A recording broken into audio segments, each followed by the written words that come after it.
Yo, halo semuanya, ketemu lagi di channel Kepler Anime.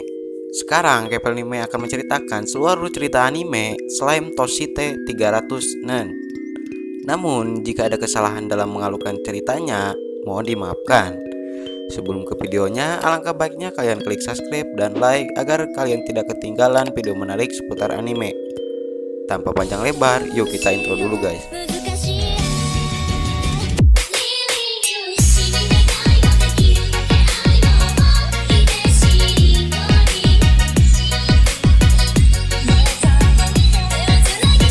Cerita diawali dari tokoh utama yang bernama Ajusa Aizawa yang baru saja reinkarnasi menjadi seorang penyihir abadi. Ajusa dulunya seorang pekerja kantoran, namun dia mati karena sibuk akan pekerjaannya. Dan pada akhirnya Dewi yang baik mereinkarnasi Ajusa menjadi cantik dan abadi. Hari pertama, Ajusa mendapatkan bekal dari Dewi, yaitu sebuah rumah di dataran tinggi. Dikarenakan ini kehidupan keduanya Ajusa ingin menjalani hidup santai dan tentram di dunia. Ajusa mengecek tempat tinggalnya. Di sana, saat di jalan, dia menemukan sebuah slime. Ajusa membunuhnya.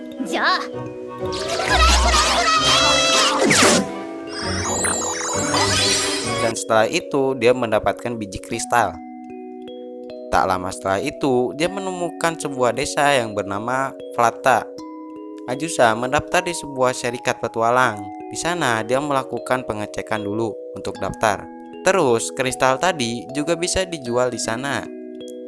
Dia juga mendapatkan info bahwa di daerahnya adalah wilayah yang damai, di mana tidak ada monster atau apapun, dan hanya ada slime saja di sana. Setelah itu, dia menjalani hidupnya dengan bersantai dan membunuh slime untuk mendapatkan uang untuk dia jajan. Dia melakukannya itu setiap harinya. Dan 300 tahun pun berlalu. Karena abadi, dia seperti moyang desa Plata. Dan pada suatu hari ketika dia menjual kristal slime, ia mengecek levelnya karena sudah lama gak dicek. Setelah dicek, levelnya itu sudah 99 dan dengan berbagai macam keahlian. Sontak membuat pelayan di sana kaget. Namun dia tidak sadar.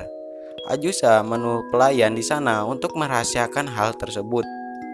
Dia mencoba kekuatannya dan ternyata dia overpower, walaupun dia tak tahu apa-apa. Pada suatu hari, dikarenakan ada yang membocorkan rahasianya, dia didatangi petualang yang ingin menguji kekuatan Ajusa. Namun, mereka kalah telak. Dan juga naga yang jauh dari tempatnya meminta bertarung dengan Ajusa. Singkat cerita, setelah pertarungan terjadi, sang naga tak sengaja menghancurkan rumah Ajusa. Ajusa sangat marah dan dia minta ganti rugi. Naga tersebut ketakutan dan pulang untuk mengambil uang di tempatnya untuk ganti rugi. Dia menginap di desa sementara. Warga juga tahu bahwa Ajusa berhasil mengalahkan naga. Keesokan harinya, dia ditemui gadis bernama Laika yang ternyata dia naga yang kemarin. Dia membawa uangnya dan dia juga ingin menjadi murid Ajusa. Ajusa sempat menolak, namun dipikir-pikir Laika bisa juga disuruh untuk pekerjaan rumah. Jadi waktu luang dia akan banyak. Lalu Ajusa menerimanya. Laika juga membantu membangun rumahnya sampai-sampai jadi dan sangat bagus. Ajusa menyukainya. Lalu Laika menyarankan agar membuat sihir pelindung untuk desa Plata. Ajusa dibantu Laika untuk membuat hal itu karena itu ide yang bagus. Setelah itu, petinggi desa dan warga berterima kasih kepada Ajusa telah membuat hal tersebut. Namun Ajusa bilang tanpa Laika ia tidak bisa melakukan apa-apa.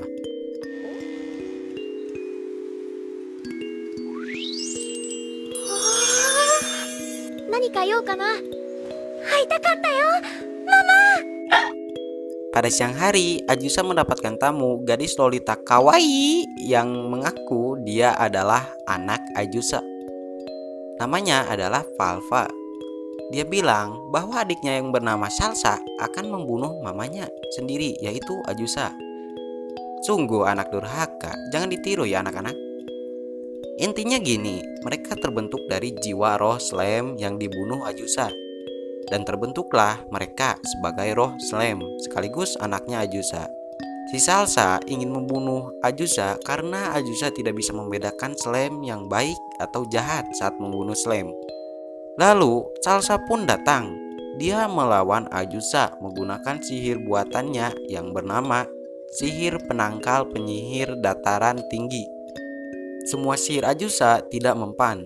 Namun ketika Laika ingin menyerangnya, belum aja menyentuhnya, dia langsung pingsan.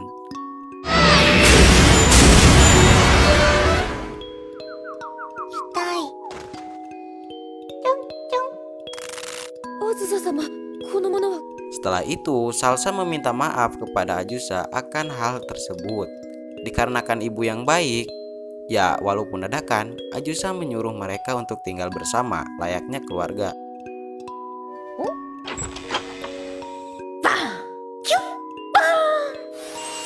Pada suatu malam, ada seorang elf, si penjual jamu yang bernama Halkara. Dia ingin meminta tolong kepada Ajusa dikarenakan dirinya diincar oleh iblis yang bernama Belzabut. Dikarenakan ketika Belzabut meminum jamunya si Halkara, dia sampai-sampai ingin mati. Dan maka dari itu Belzabut mencarinya. Awalnya Ajusa menolaknya karena di rumahnya terlalu ramai. Karena Halkara ngotot banget, akhirnya dia membantunya. Ajusa membuat pelindung di rumahnya agar aman. Dan juga Halkara membantu Ajusa untuk mencari jamur dan tumbuhan obat. Karena juga Halkara pandai tentang jamur.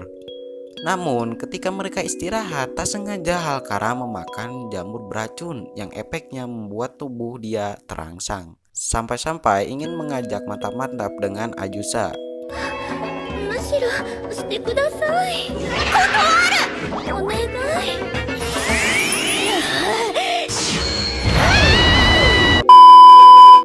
Dan pada malam harinya, Halkara juga bilang bahwa Belzabut itu adalah iblis penguasa lalat. Entah kenapa Ajusa berpikir dikarenakan ada lalat di sana, dia berpikir itu Belzabut. Namun Halkara bilang tidak mungkin, itu hanyalah makhluk rendahan yang suka memakan tai kuda. Tebakan Ajusa pun benar. Lalat itu berubah dan dia adalah Belzabut yang sedang menyamar. Belzabut marah ke Halkara karena sudah ngomong itu dan ini. Di sana Belzabut ingin membawa Halkara. Namun dikarenakan dia seenaknya mengambil murid Ajusa, dia menolak dan mengajak duel. Ketika ingin berduel, baru saja mau dimulai, Belzabut tak sengaja terkena jebakan lalat dan membuatnya kalah.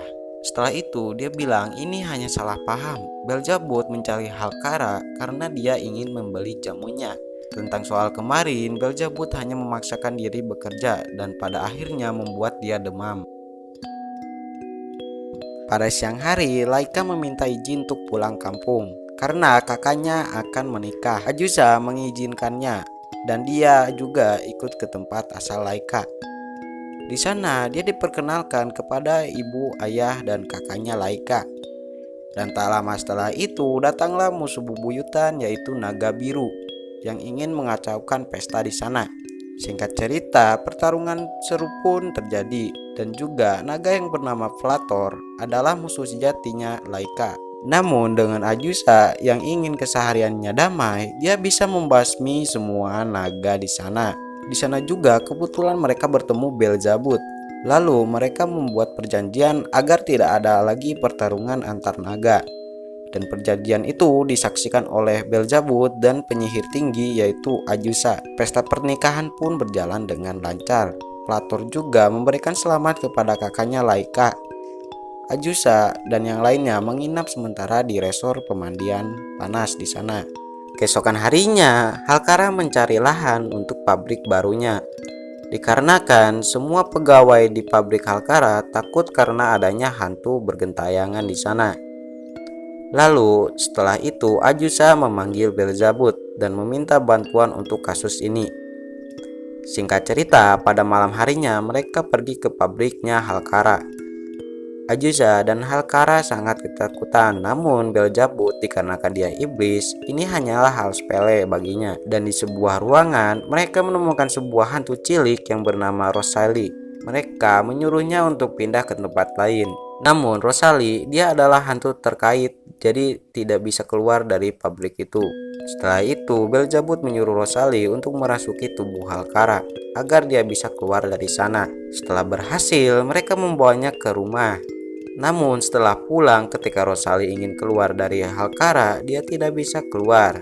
Singkat cerita, mereka melakukan segala hal agar Rosalie keluar, namun tidak berhasil. Mereka mencoba lagi dengan membuat jiwa Rosalie tidur agar tubuh itu kembali lagi ke Halkara. Lalu Halkara dilempar ke sebuah bak air dingin, dan pada akhirnya Rosalie keluar dari tubuh Halkara. Dan anggota keluarga Ajusa bertambah satu lagi, yaitu seekor hantu. Pada suatu hari, Ajusa diundang ke Tanah Iblis untuk menerima penghargaan karena sudah membuat perdamaian antar ras naga. Mereka berangkat dengan iblis paus yang besar dengan rumah di atasnya yang sudah disiapkan oleh Belzebub. Di sana juga mereka diperkenalkan dengan Pania dan Patla, seorang pelayan di sana. Dan Patla adalah ikan paus yang gede ini. Mereka suka bergantian sesuai shift. Setibanya di Tanah Iblis, dikarenakan acaranya besok, jadi mereka menemui Raja Iblis dulu. Ketika di singgasana Raja Iblis, mereka disambut iblis Lolita imut yang bernama Pekora. Namun, Halkara menyuruhnya untuk pergi dari sana. Kata Halkara, Raja Iblis akan mencikang mereka dan apalah gitu kalau gak buru-buru menemuinya. Dan tanpa disadari, ternyata tempat duduk raja kosong. Ketika menanyakan ke Belzebub, ternyata Raja Iblis itu ada di hadapannya, yaitu Pekora sendiri. Halkara langsung kaget dan tak sengaja kepalanya membanting Pekora. Setelah itu, Halkara akan dieksekusi, terus Ajusa dan lainnya ditahan. Lalu mereka mencari cara agar Halkara bebas. Pada akhirnya, Ajusa membuat ramuan dan menerobos masuk ke kamar Pekora. Tujuan dia adalah ingin membangunkan Pekora dengan ramuan itu dan menjelaskan semuanya. Namun ketika sudah sampai di sana, ternyata Pekora cuma pura-pura pingsan. Tak lama setelah itu, Pekora mengajak duel. Jika Ajusa menang, dia akan membebaskan Halkara. Lalu mereka bertarung. Singkat cerita, Ajusa menang. Lalu ternyata selama ini Pekora cuma menguji Ajusa saja. Dan apalagi Pekora pengen banget dimanja oleh Ajusa. Lalu singkat cerita lagi, Ajusa telah mendapatkan medali dari Pekora. Dan ternyata Laika dan Plator juga dapat. Setelah itu Pekora menyuruh Ajusa untuk membelai tanduk Plator. Karena nggak tahu apa maksudnya, akhirnya dia membelainya. Ketika di perjalanan pulang, ternyata Plator terus mengikuti Ajusa. Katanya ketika tanduk naga biru disentuh, berarti dia harus melayani tuannya. Pada akhirnya Plator tinggal di rumah Ajusa. Pada keesokan harinya ada rumor tentang penyihir dataran tinggi Gadungan. Ajusa tidak terima akan hal itu. Lalu Ajusa bersama Laika untuk mencari si Gadungan itu. Mereka mencari ke penjuru kota. Dan pada akhirnya mereka menemukan nenek tua yang mengaku-ngaku jadi penyihir tinggi. Di sana mereka mengejarnya. Ketika si nenek itu tertangkap, ternyata dia adalah seorang gadis yang menyamar menjadi nenek tua. Nama gadis itu adalah Eno.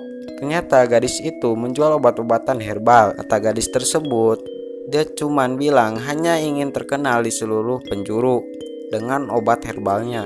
Dia menjadi penyihir tinggi cuman hanya untuk mempromosikan obatnya. Ajusa memaafkan gadis tersebut dan Ajusa juga memberikan saran untuk berjualan di pasar. Dan pada akhirnya Eno bercosplay dan menjual obat-obatannya di sana. Dan di sana juga produknya yang bernama pil mandragora sangat laris manis. Sepulangnya dari sana, Halkara mengadakan pesta jamur panggang di rumah Ajusa. Halkara membawa sangat banyak jamur, namun itu juga membuat Ajusa ragu akan hal itu. Soalnya Halkara sangat ceroboh, jadi takutnya ada jamur beracun yang tercampur di sana. Tapi Ajusa ingin percaya kepada Halkara untuk sekarang. Setelah itu mereka menikmati jamurnya. Tak lama setelah itu Ajusa tak sengaja memakan jamur beracun yang membuatnya berubah menjadi loli. Halkara meminta maaf lalu dia mencari penawarnya. Namun ketika sudah mencari begitu lama, dia tidak menemukan penawarnya. Dan dikarenakan Ajusa tiba-tiba jadi loli, orang-orang di sana sangat ingin menyentuh Ajusa, apalagi Belzebub. Belzebub mempunyai solusi untuk menanyakan hal ini kepada Pekora. Dan pada akhirnya mereka berangkat ke Tanah Iblis. Ketika di sana, Pekora sangat senang karena Ajusa yang tiba-tiba mengeloli. Lalu setelah itu Pekora bilang, di tanah iblis ada yang namanya pohon kehidupan, dan di lantai 108 atau di atas pohon itu ada sebuah apotek yang mempunyai obat segala hal macam penyakit. Ajusa berangkat bersama Pania dan Patla.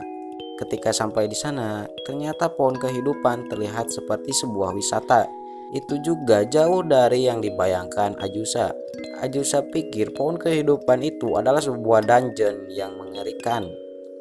Singkat cerita, mereka melewati semua lantai-lantai di sana dan banyak macam hal di dungeon tersebut. Ketika sampainya di apotek, ternyata obat penawar Ajusa adalah pil mandragora, yaitu obat racikan Eno. Tak lama setelah itu, tak sengaja bertemu dengan Eno yang sedang mengirim obat pil ke sana, dan juga Ajusa dan yang lainnya capek melewati semua dungeon. Ternyata mereka juga bisa menggunakan naga untuk ke puncak seperti Eno. Singkat cerita, mereka pulang ke istana. Pekora menyuruh untuk memakan pil itu di hadapan semua orang. Ketika dimakan, karena tubuhnya membesar, pakaiannya yang kecil pun robek semua sampai setengah telanjang. Beberapa hari pun berlalu, festival tari desa Palta pun tiba. Ajusa juga ingin ikut serta membuat sebuah kafe yang bernama Kafe Tanah Penyihir Tinggi. Mereka mempromosikan kepada seluruh warga Palta. Ketika kafe dibuka, ternyata kafenya Ajusa sangat ramai. Sampai-sampai antriannya yang sangat banyak banget. Awalnya berjalan sangat mulus, namun lama-lama mereka kewalahan. Dan tanpa disadari datanglah bantuan, yaitu Belzabut. Dia ingin membantu Ajusa. Dan tak lama setelah itu, Pekora, Pania, dan Falta juga ikut membantunya. Makin sini makin heboh saja. Di sana Kuku dan Plator menghibur pelanggan dengan musiknya. Dan juga Eno ikut mempromosikan obatnya. Singkat cerita, semuanya rebes. Lalu mereka menutup kafenya. Pekora, Pania, dan Falta juga pamit pulang. Dan keesokan harinya, Ajusa menjalani hidupnya seperti biasanya. Dan cerita pun selesai.